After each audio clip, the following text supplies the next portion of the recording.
Good morning, everyone. Thanks for joining us today. So we'll start today's event with an introduction by BC Liberal candidate for Langley, Mary Polak. We'll then go to BC Liberal leader Andrew Wilkinson and then take questions. We have time today for one question and one follow-up. And just a reminder, please press *1 to get in the queue. Thank you, and go ahead, Mary.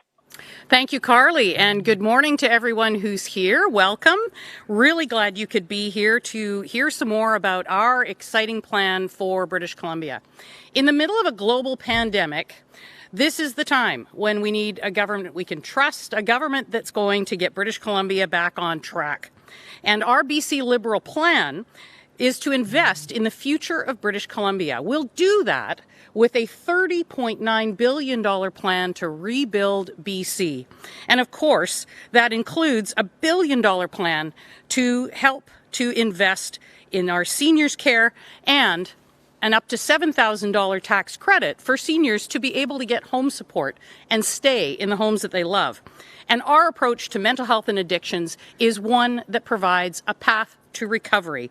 It's something that the NDP are not doing and instead are warehousing people. We want to change that.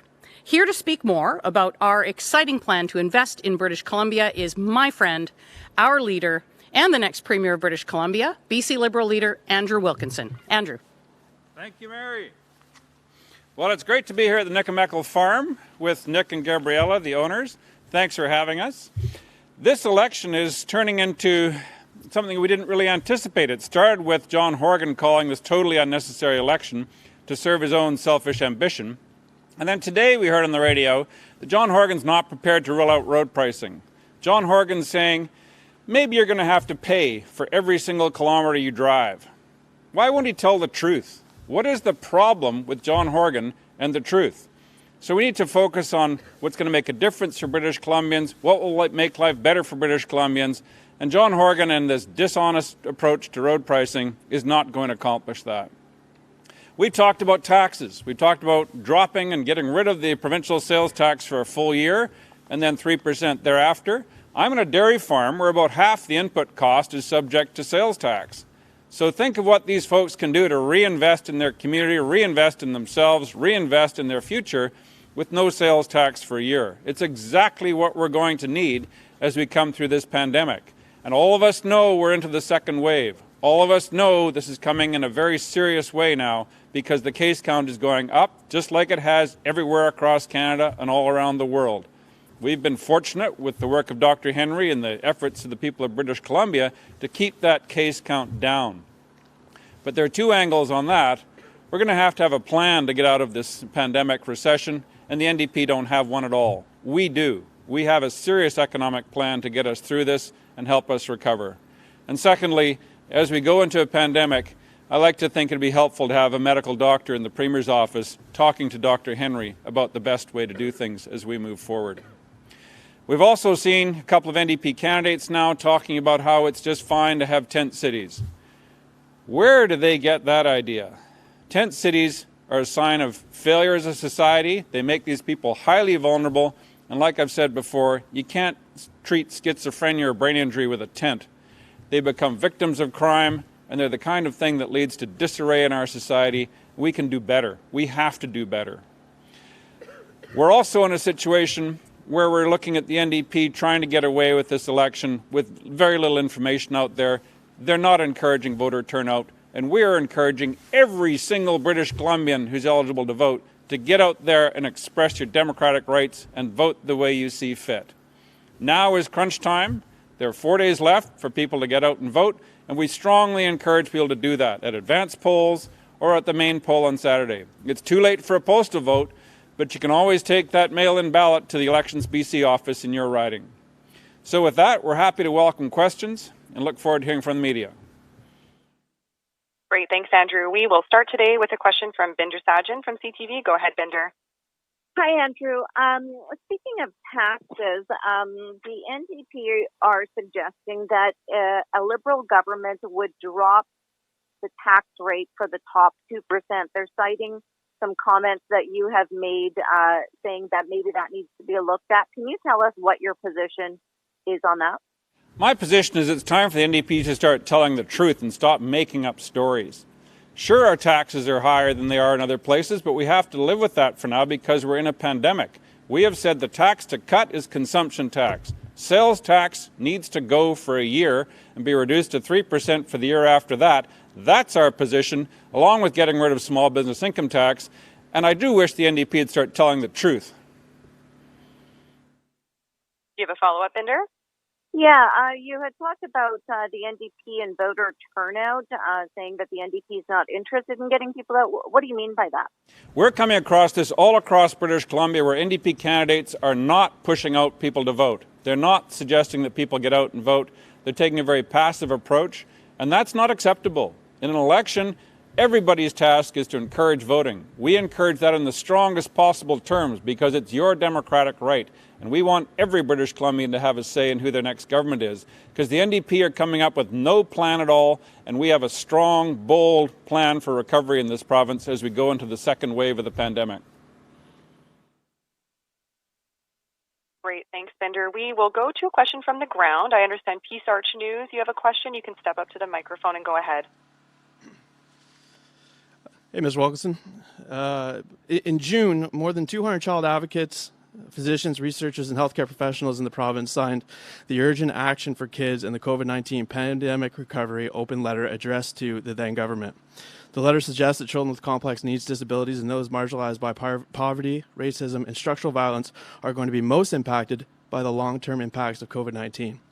Experts I spoke to say the question of whether the emotional stress caused by COVID-19 will have a long-term psychological effect on British Columbians, and specifically children, isn't a matter of if, it's a matter of how widespread or severe it will be. What will your government do to address the long-term psychological impacts from COVID-19 that are expected by our health professionals? We are looking at a very dark period coming up because of the second wave of COVID and the economic consequences of the COVID pandemic. We have a plan to deal with that, but we also need to look at the social consequences.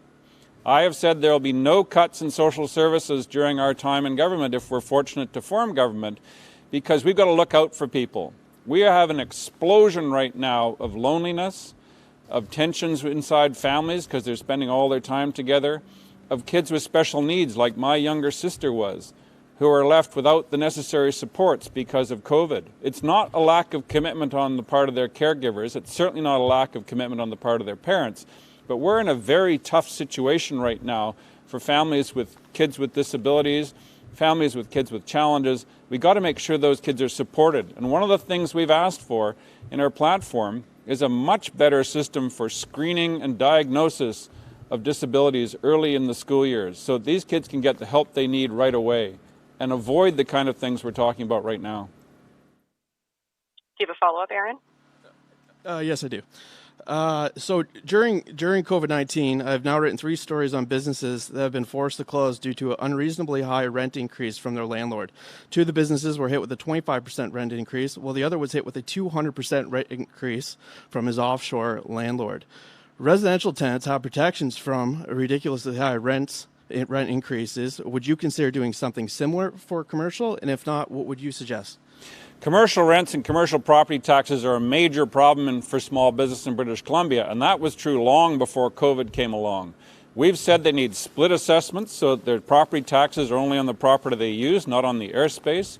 We've said the federal programs for rent subsidies need to be continued. We've said it's time to look at a review of property taxes and commercial rents generally, because we cannot see our small businesses annihilated by this pandemic, along with the taxes and the rents they already face. We've heard that a quarter of small businesses in BC expect to close within 12 months. We cannot live in a society where we write off 1/4 of our small businesses. Great, thank you. We'll go to next question. That's Richard Sussman from Global News. Go ahead, Richard. Andrew, I'm trying to catch up on a few things you mentioned earlier, one in your introduction and one on your response to Binder's question. I have no idea what you mean when you say the NDP is not actively going to get people to vote. Can you give me some very specific things in terms of what they are not doing to encourage voters? And when you speak about doctors in the Premier's office, will you be providing medical advice to Dr. Bonnie Henry? Is that what you're speaking to? We'll start with the second one. There's a whole language and dialect and scientific training that you go through in medical school. that teaches you how to deal with data and information and with the human consequences of it. It's exceptionally useful, and I'd like to bring that to bear to help the people of British Columbia through this pandemic. I speak the language that she speaks at work, and I think that would be very helpful as we make our way through the second wave of the pandemic. On the second issue, we're hearing from a number of ridings around the province that the NDP are basically failing to show up. And what that suggests to us is they're not really interested in having a big voter turnout. We want maximum possible voter turnout because it's your decision who forms the government of British Columbia. It's your decision who gets elected as your MLA, and we encourage you to exercise that right. You have a follow-up, Richard? I do. I'm not still sure what that means, not showing up, maybe not knocking on doors.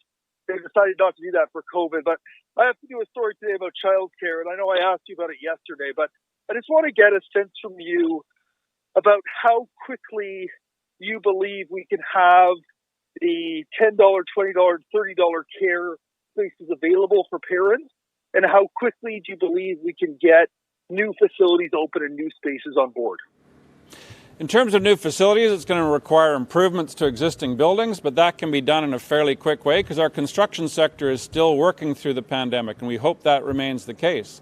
On the second issue, I've said that we've got to get this $10 a day daycare program going because the people who are most affected by COVID job loss are women in lower income roles with small companies. And this is the opportunity to say to those people, we really value your work. As we work through the pandemic, it's going to be critically important that you're able to work. And if you've got kids at home, that can be very difficult. So we need affordable daycare, especially for people in the lower income brackets, which is why we say it's time to move ahead during this pandemic with $10 a day daycare for people with a household income less than $65,000. Let's treat everybody with respect and give them a chance to get ahead even through the second phase of the pandemic, which is now upon us. Great, thank you. We'll go to the next questions. Terry Theodore from Canadian Press. Go ahead, Terry. Hi, I want to follow up on Richard's question. You said that you'd like to think that having a medical doctor in the premier seat would benefit. Do you think John Horgan did, or you would have done something differently if you were in John Horgan's position from March until now? Well, we've seen a variety of approaches around the world. Normally in medicine, the standard of care is uniform around the Western world. That's what you seek in medical care, is to have the same standard applied everywhere. Whether it's in cardiac surgery or stroke care, there is a standard of care that everybody aspires to and does their best to achieve. When we see a wide range of different approaches to the pandemic around the world, I like to think that someone with an MD like me can look into that and say, what's the best for BC? And work with Dr. Henry to make sure we're doing what is the best for BC. So what would you have done differently then? Well, it's a matter of sitting down with Dr. Henry and saying, how do we optimize the care in British Columbia? How do we optimize the public health profile? Because we're rolling into this second wave of the epidemic right now. And we have to make sure we're doing whatever we can to make sure that our elders are safe, that our schools are safe, that we have information out in the public domain at the right level. And so the standard of care needs to be addressed and it needs to be delivered. We've done a good job in British Columbia under the guidance of Dr. Henry, and we do hope that continues. And that's the mission of whoever's in the Premier's office, whether they have a medical degree or not.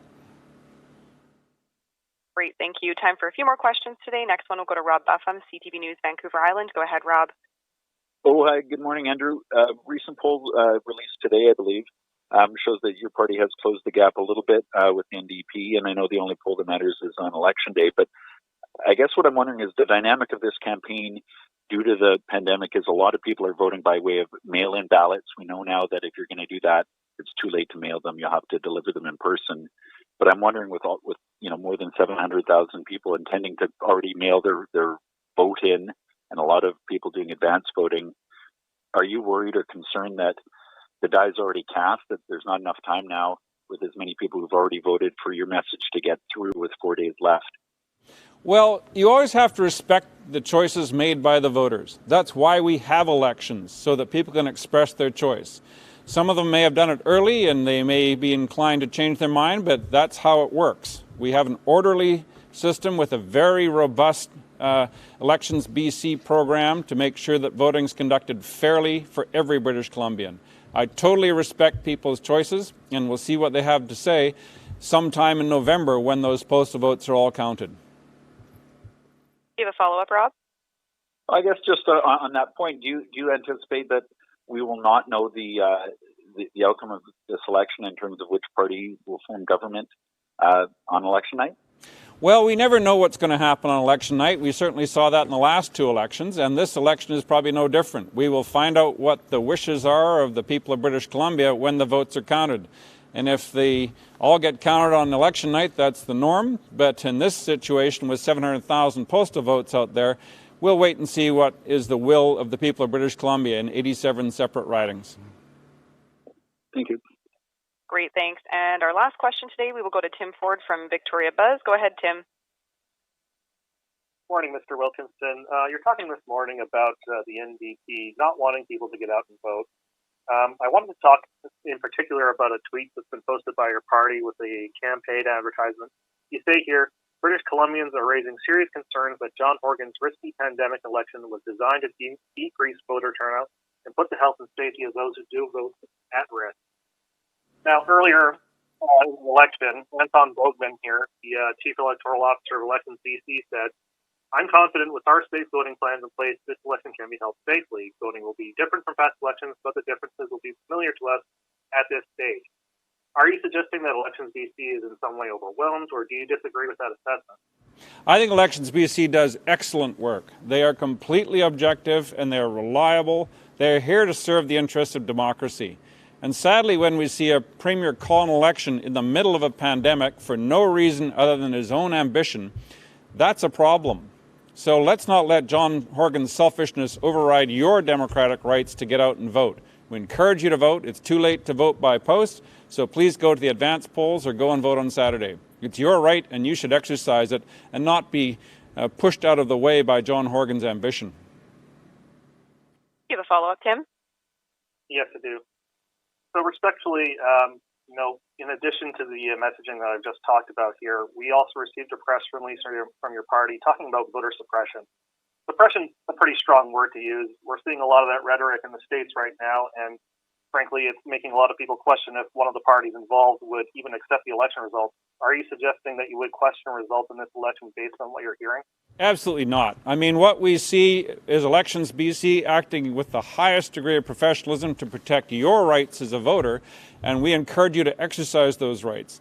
The final count will depend on the postal vote sometime in November, but the professionalism and expertise of Elections BC is unparalleled. It is a fine organization, and I think the problem is John Horgan's selfish ambition in calling this election while we're going to the second wave of a pandemic. That's just irresponsible. It didn't need to happen, and it should not have happened.